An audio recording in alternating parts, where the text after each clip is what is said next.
Հարցրին $1000 ինչ բիզնես կարաս սկսես։ $1000 բիզնես մաս 2։ $1000 բիզնես մաս 3։ $1000 բիզնես,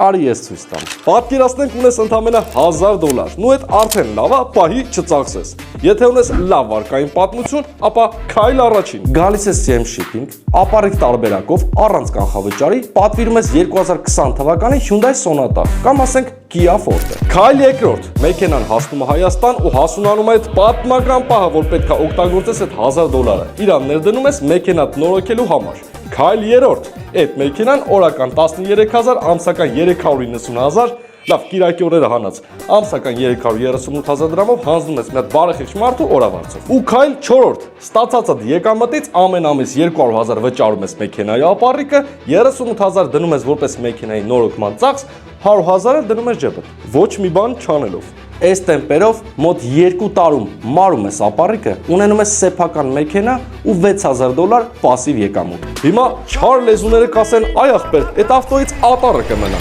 Դու էլ կես գնով վաճառի։ Ունեիր պասիվ եկամուտ $6000, վաճառում ես մոտ $7000-ով այդ մեքենան, ունենում ես $13000։ Վատա։ Իսկ եթե երկու մեքենա պատվիրեիր, բեր դու հաշվի ու արես CM Shipping։